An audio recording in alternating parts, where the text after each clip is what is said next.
Minjun dropped his keys on the counter, loosening his tie as he walked in. He stopped when he saw Zara still awake, surrounded by papers and her laptop glowing in the dim light. "It's 3 in the morning," he said softly. "I know.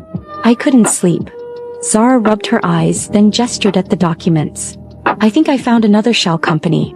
She stood, moving toward him before she could second-guess herself. "Sit down." Zara said, "Sit down." Something in her tone made him obey. He settled onto the couch and she disappeared into the bathroom, returning with the first aid kit that was becoming far too familiar. She knelt between his legs, tilting his face toward the light. This close, she could see the exhaustion in his eyes, the tension in his jaw, the weight he carried like armor. "Who did this?" she asked, dabbing gently at the cut. "Someone who wanted to send a message to my uncle. I was just the messenger service." His hand came up to catch her wrist, but gently. "You don't have to do this." "I know." "Then why are you?" Zara paused. Minjun's eyes searched hers, and something vulnerable flickered across his face. "Please like and subscribe, it helps the channel." "You keep surprising me." "How?" "You should hate me. You should be plotting your escape every second. Instead you're here at 3 in the morning, worried about a cut on my face." His thumb traced small circles on the inside of her wrist. "Why?" Minjun's expression grew serious. His free hand came up to cup her face, forcing her to meet his gaze. "What if I don't want temporary?" Zara's heart stopped. "Minjun, what if I want you to stay? Not as my captive or my analyst or any other excuse I've been telling myself. Just stay with me." "You don't mean that. It's late, you're hurt, you're not thinking clearly." "I'm thinking more clearly than I have in years." His forehead touched hers and Zara's eyes fluttered closed. "You walked into my world by accident, Zara, but keeping you here? That was the most selfish, deliberate choice I've ever made." Zara Mitchell had exactly 3 rules for surviving as a grad student in Seoul. Don't run out of kimchi, always carry an umbrella, and never, ever wander into places where you don't belong. She broke the 3rd rule on a rainy Tuesday in Gangnam. The conference had been mind-numbing hours of presentations on international trade law that blurred together like watercolors in the rain.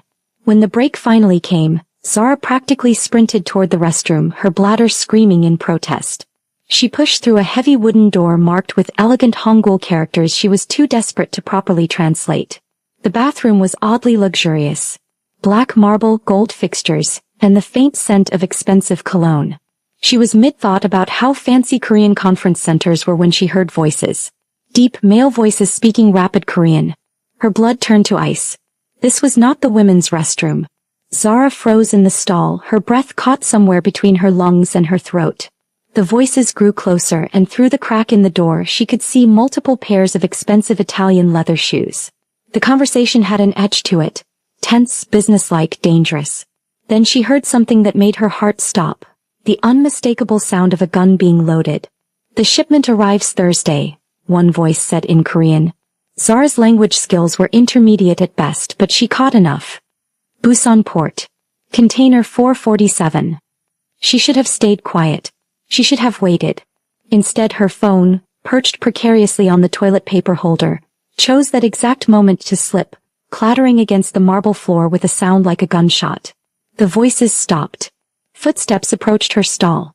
"Negocio. Who's there?" Zara's mind raced. She could pretend not to speak Korean. She could claim innocence. Hig. The stall door was kicked open with enough force to bang against the wall. 3 men in tailored black suits stared down at her. But it was the 4th man standing slightly behind them who stole the air from her lungs.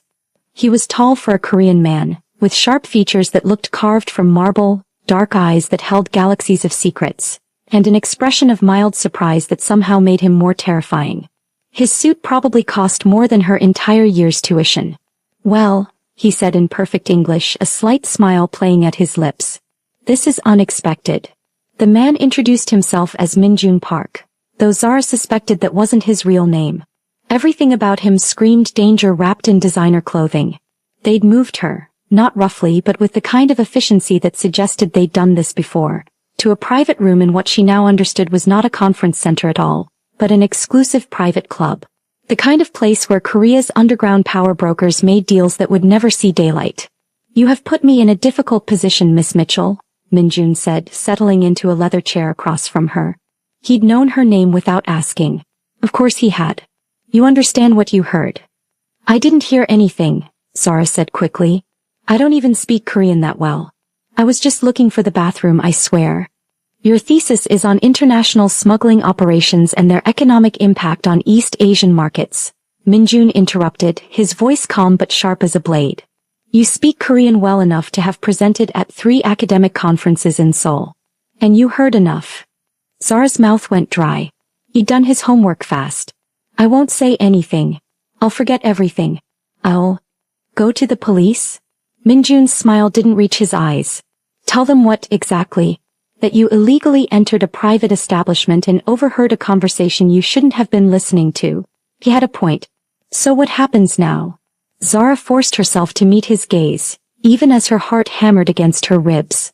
You make me disappear? Something flickered in Minjun's expression. Respect, maybe, or amusement. Dramatic. No, Miss Mitchell. I'm going to make you a proposition. He leaned forward and Zara caught the scent of his cologne, something dark and woody that probably cost more than her monthly rent. You're going to stay with us for a while. Call it protective custody. Until we can verify that you are who you claim to be and determine what to do with you. You can't just kidnap me. People will notice I'm gone. My advisor, my roommate. Your roommate Ji-won believes you've accepted a last-minute research opportunity in Busan, Minjun said smoothly. Your advisor has received an email from you explaining the same. You're a dedicated student.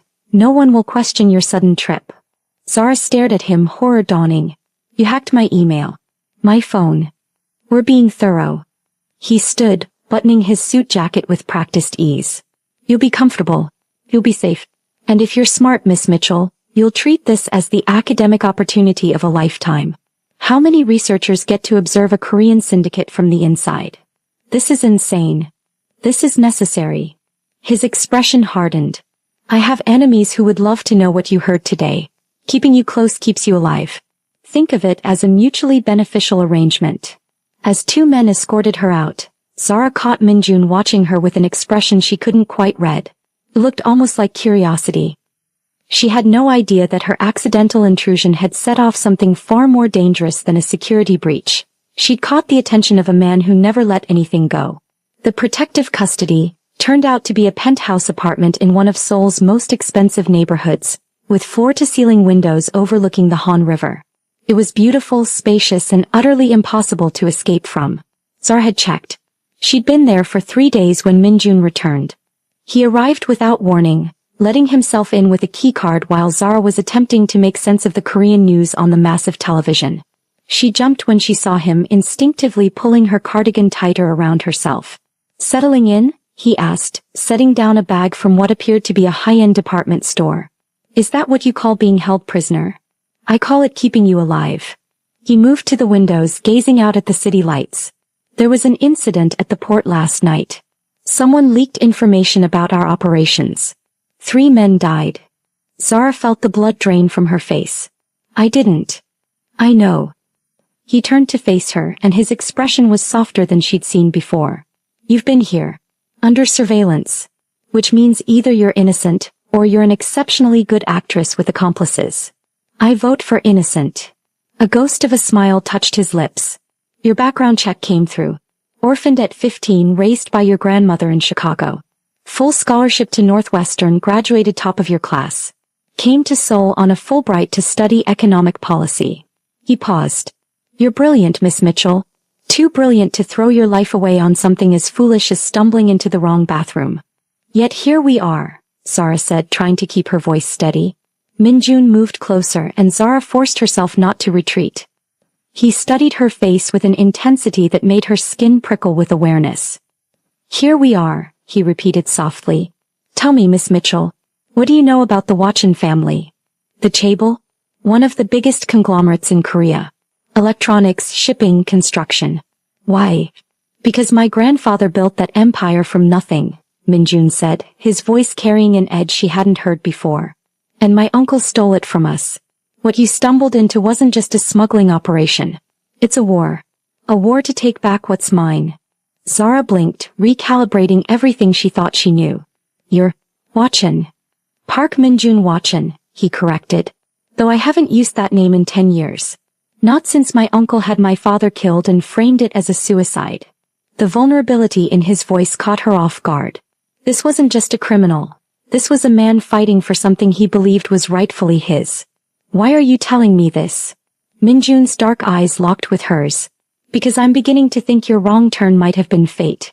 You're an economist who specializes in gray market operations. You understand the systems I'm fighting against better than most of my own people. He paused.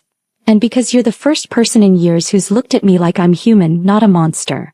Zara's breath caught. There was something dangerous happening here, something that had nothing to do with smuggling operations or family vendettas. What do you want from me? For now. Your word that you'll stay. That you'll help me understand the economic vulnerabilities in my uncle's operations. His gaze intensified. And maybe, eventually, your trust. Before Zara could respond, his phone buzzed. He glanced at it and his expression hardened instantly.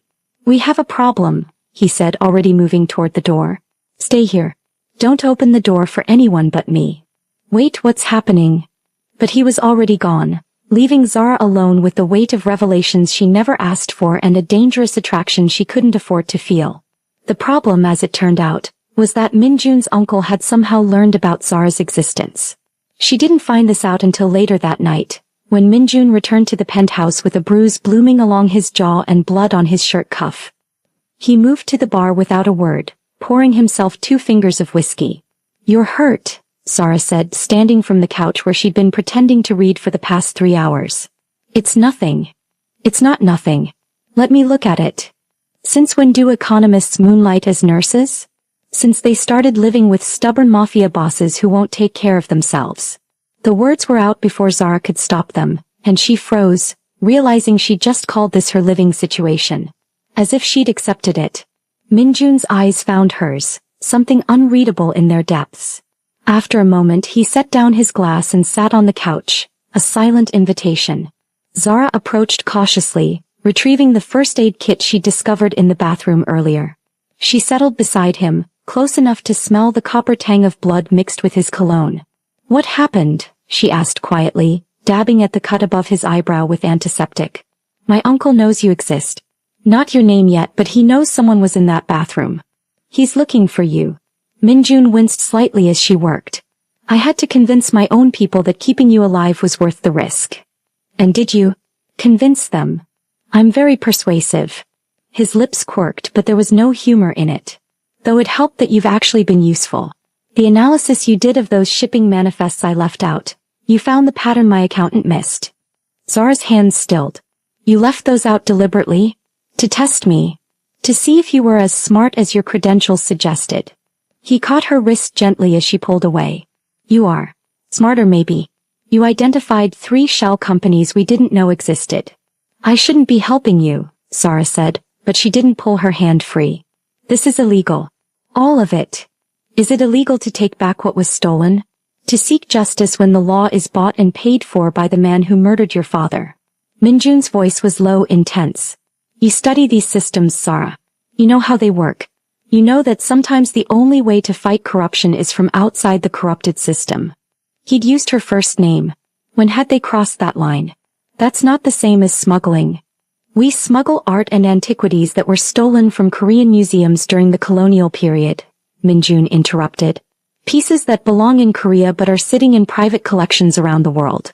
We smuggle medications that are price gouged in Korea but available cheaply elsewhere. And yes, sometimes we smuggle weapons, but only to protect ourselves from my uncle's attempts to kill us. Zara stared at him, her worldview tilting on its axis. You're telling me you're Robin Hood with better fashion sense? He laughed, a genuine sound that transformed his face entirely. Something like that. Though I admit the lines get blurry sometimes. We're not saints, Zara. But we're not monsters either. Then what are you? Survivors. His thumb traced a small circle on the inside of her wrist and Zara's pulse jumped. People who were pushed into the shadows and learned to thrive there. The moment stretched between them, charged with something electric and dangerous. Zara knew she should move away, should remember that this man was still her captor, that Stockholm Syndrome was a real thing, that nothing good could come from this. Instead she heard herself ask, what happens when you get your revenge? When you take back the Watchan Empire? Minjun's expression grew distant. Then maybe I can finally rest. That's not an answer. It's the only one I have. He released her wrist and stood, the moment breaking like a spell. You should sleep. Tomorrow I need you to look at something more complicated. Evidence of embezzlement we're compiling against my uncle. And if I refuse? He paused at the doorway to the master bedroom he'd been occupying. Then I'll bring you coffee and ask nicely. You're not a prisoner anymore, Zara. You haven't been for days. You're choosing to stay. The door closed behind him, leaving Zara alone with the uncomfortable realization that he was right. 2 weeks into her captivity that wasn't captivity, Zara found herself in the back of a Mercedes, heading to what Minjun vaguely described as a meeting. She'd argued against coming, but he'd been insistent, and somewhere along the way she'd stopped being able to say no to him. Dangerous territory, her brain supplied. You're in very dangerous territory. Where exactly are we going? She asked as the car wound through increasingly empty streets. To meet someone who can help us access my uncle's financial records, Minjun said, scrolling through his phone. He'd dressed down today, black jeans, a black sweater, no suit. Somehow it made him look more dangerous, not less. She's particular. Seo-yun. My cousin. Technically. Zara turned to stare at him. Your cousin works against your uncle? Her father. It's complicated. Minjun's jaw tightened. Seo-yun and I were close growing up. When my father died, she was the only one who believed me about the murder. But she's stuck inside the empire, playing the dutiful daughter while secretly funneling me information. That sounds incredibly dangerous for her. It is. Which is why we only meet face to face when absolutely necessary. He finally looked up from his phone, his eyes finding hers. And why I need you there. You understand the financial structures we're trying to unravel. You can ask the right questions. The meeting took place in a private room at a traditional Korean restaurant, the kind where you removed your shoes and sat on floor cushions. Seo-yun arrived 15 minutes after them, and Zara understood immediately why she'd survived her double life so long. She had a face that gave nothing away, beautiful and cold as porcelain, until she saw Minjun. Then something cracked just for a moment. Appa, she said softly, and they embraced briefly. When Seo-yun's gaze landed on Zara, the warmth vanished. This is her? The American. Zara Mitchell, Minjun said. She's brilliant and she's helping us. Is she now? Seo-yun settled onto a cushion, her designer dress somehow perfect even in the casual setting. Tell me, Miss Mitchell, what exactly motivates an American academic to help dismantle a Korean conglomerate? The question was sharp, probing. Zara met it head-on. Curiosity initially. No. I've seen the evidence of what your father has done. The workers cheated out of pensions. The safety violations that killed people. The politicians bought and sold like commodities. She paused. I study these systems because I want to understand how to break them. This is my chance to actually do it. Something shifted in Seo-yun's expression. Careful, Miss Mitchell. People who try to break these systems tend to break themselves in the process. Is that what you're doing? Breaking yourself? Seo-yun laughed. A bitter, hollow sound. Every single day. She pulled out a tablet, sliding it across the low table. But some things are worth breaking for. These are the access codes to my father's secondary accounting system. The one his official accountants don't know exists. Zara leaned forward, studying the screen, and her eyes widened. This is everything. Years of embezzlement, bribery, tax fraud. Enough to put him away for life, Seo-yun confirmed. If it can be presented to prosecutors who aren't in his pocket. Which is where you come in, Appa. You've been building connections with the reform faction in the prosecutor's office, haven't you? Minjun nodded, but his expression was troubled. It's risky. Once we hand this over, there's no going back. Father will know it came from inside. He already suspects me, Seo-yun said quietly. He's been having me followed. I have maybe a month before he moves against me. Then we get you out, Minjun said immediately. Tonight. I have resources. No. Seo-yun's voice was firm. I can do more damage from inside. I just need you to move fast once you have what you need. Her gaze flickered to Zara. Both of you. You're the key to making sense of this data in a way prosecutors can understand. The weight of responsibility settled over Zara like a physical thing. This wasn't an intellectual exercise anymore. This was real, with real consequences for real people. I'll do it, she said. I'll help.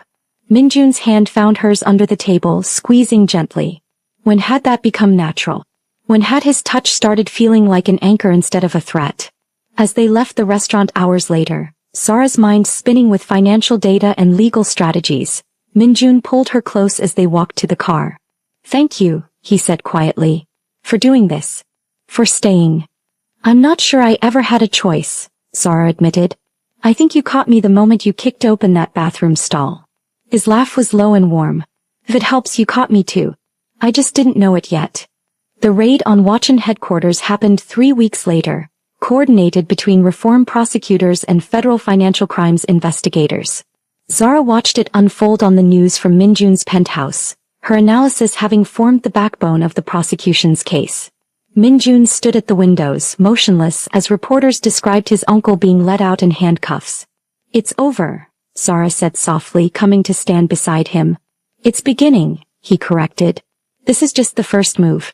Uncle's lawyers will fight. His allies will retaliate. And Seo-yun. His voice caught. She's been arrested too. Protective custody, they say, but she knew the risks. That doesn't make it easier. He turned to face her, and the raw emotion in his eyes stole her breath. Nothing about this has been easy. Except you. Me. You've been the easy part, Zara. From the moment you walked into that bathroom, defiant and terrified and brilliant. He reached out, cupping her face with a gentleness that contradicted everything she knew about him. You've been the easy part. Falling for you has been the easy part. Zara's heart hammered. Minjun. I know I shouldn't, he continued, his thumb brushing her cheekbone. I know you were forced into this, that you have every right to walk away now that you're free. I know I'm dangerous and probably bad for you, N. She kissed him to shut him up. It was soft at first, tentative, a question more than a statement. But then Minjun's arms wrapped around her, pulling her close, and the kiss deepened into something desperate and hungry.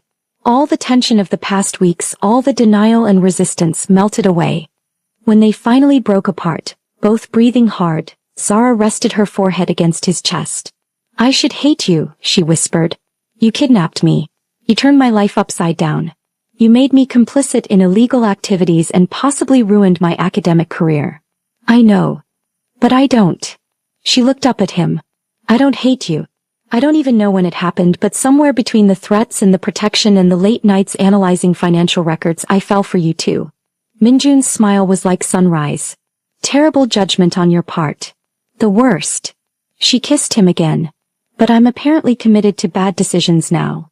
They stumbled toward the bedroom, shedding clothes and inhibitions, the Seoul skyline bearing witness to two people who should never have met, finding solace in each other anyway. Later, tangled in expensive sheets with Minjun's arm draped over her waist, Zara stared at the ceiling and wondered what happened now. The case against his uncle would take months, maybe years. Minjun would be called to testify, his own illegal activities potentially exposed.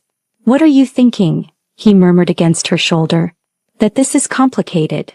Everything worth having is complicated. Is that what I am? Worth having? He propped himself up on one elbow, looking down at her with an intensity that made her breath catch. Zara Mitchell, you walked into my life by accident and became the most important person in it. You're worth having. Worth protecting. Worth. He paused, seeming to struggle with the words. Worth changing for. What does that mean? It means I'm done after this. The smuggling, the underground operations, I'm getting out. Seo-yun and I will take our rightful places in the legitimate business world, and I'm leaving the shadows behind. His fingers traced patterns on her skin. But only if you'll stay. Only if you'll help me figure out how to be a normal person again. Tears pricked Zara's eyes. That's a lot of pressure to put on a girl who just wanted to find the bathroom. Too much. She pulled him down for a kiss. No. It's exactly right. 6 months later, Zara stood in the Watson headquarters, the legitimate one, staring at the nameplate on her new office door. Dr. Zara Mitchell, Director of Ethics and Compliance. She still couldn't quite believe it was real. The trial had been brutal but successful. Minjun's uncle was serving 20 years for embezzlement, bribery and tax fraud. Seo-yun had been cleared of all charges and now served as CFO, while Minjun had assumed his rightful position as CEO of Watson Industries. Admiring your nameplate? A familiar voice asked. Zara turned to find Minjun leaning against the doorframe, looking unfairly handsome in a perfectly tailored suit. Some things never changed. I'm still processing, she admitted. 3 months ago I was a grad student. Now I'm running ethics compliance for one of Korea's largest conglomerates. You were always meant for more than academia, Minjun said, crossing to her and pulling her close. They'd stopped pretending to hide their relationship weeks ago. Though I admit I'm biased. Extremely biased. She kissed him softly. How was the board meeting? Tedious. They spent an hour debating office furniture budgets. He sighed dramatically. I miss when my biggest problem was smuggling operations and family vendettas. Liar. You love this. He smiled, genuine and warm. I love you. This is just convenient. Romantic. I'm working on it. Normal relationships are harder than criminal enterprises, it turns out. Zara laughed, but her expression grew serious. Do you ever regret it? Giving up that life? Minjun considered the question carefully. Sometimes I miss the simplicity of it. Clear enemies, clear objectives. But then I come home to you, or I see Seo-yeon finally smile without that edge of fear. Or I approve a project that will actually help people instead of just consolidating power, and I remember why I chose this. Any word from your people? The ones who worked with you before. Most have transitioned to legitimate roles. Some chose to stay in the shadows. I can't blame them. Seductive, that life. The power, the danger, the freedom from rules. He tucked a strand of hair behind her ear. But I have something more seductive now. I walked into the wrong bathroom, Zara said wonderingly, as she had 100 times before. How did that turn into this? Maybe there are no wrong doors, Minjun suggested. Maybe you walked through exactly the door you were meant to. That's very philosophical for a former crime boss. Reformed crime boss, thank you. And I have a very smart girlfriend who's teaching me to think differently. He glanced at his watch. Speaking of which, we're going to be late for dinner with your grandmother if we don't leave now. Zara's grandmother had flown in from Chicago the week before, equal parts horrified by and impressed with Zara's whirlwind romance with a Korean suit. She'd pulled Minjun aside during her first visit and said something to him in rapid-fire English that made him pale and nod vigorously. Zara had never been able to get either of them to tell her what was said. As they rode the elevator down to the parking garage, Zara's phone buzzed with a message from Seo-yeon.